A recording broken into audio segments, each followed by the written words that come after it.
सोचिए, वह प्राचीन ज्ञान जिसे पीढ़ियां संजोकर लाती थीं, कुछ गाथाएं अचानक क्यों गायब हो गईं? क्या समय ने उन्हें हमसे छीन लिया? उवासगाहरम सूत्र जैन धर्म का एक अत्यंत महत्वपूर्ण और प्रभावशाली स्तोत्र माना जाता है। यह स्तुति मुख्य रूप से पार्श्वनाथ भगवान को समर्पित है, जो जैन धर्म के 23वें तीर्थंकर हैं।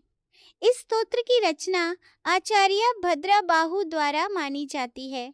प्राचीन समय में यह स्तोत्र केवल भक्ति और आत्मिक शांति के लिए उपयोग किया जाता था, लेकिन समय के साथ इसके स्वरूप और प्रयोग में कई बदलाव देखने को मिले। इतिहासकारों और विद्वानों के अनुसार ऊसगरम सूत्र की सभी गाथाएं आज उपलब्ध नहीं हैं।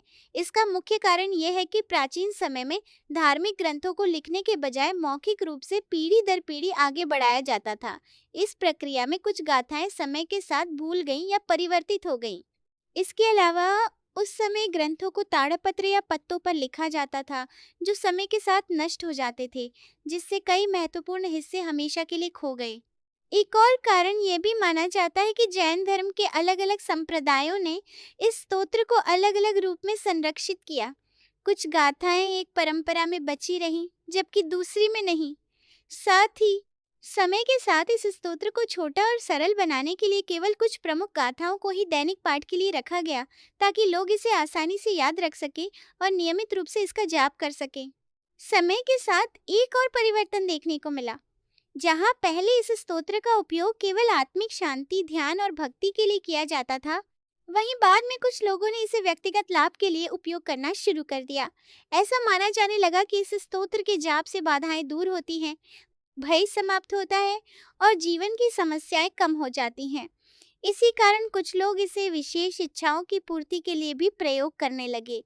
हालांकि जैन दर्शन के अनुसार किसी भी मंत्र या स्तोत्र का मूल उद्देश्य आत्मा की शुद्धि और आंतरिक शांति प्राप्त करना होता है, न कि केवल भौतिक लाभ प्राप्त करना।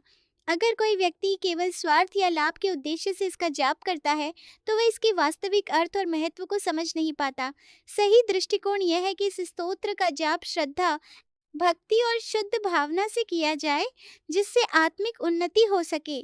इस प्रकार उवसगरम सूत्र न केवल एक धार्मिक स्तोत्र है, बल्कि यह हमें यह भी सिखाता है कि सच्ची शक्ति बाहरी लाभ में नहीं, बल्कि आंतरिक शांति और आत्मिक जागरूकता में होती है।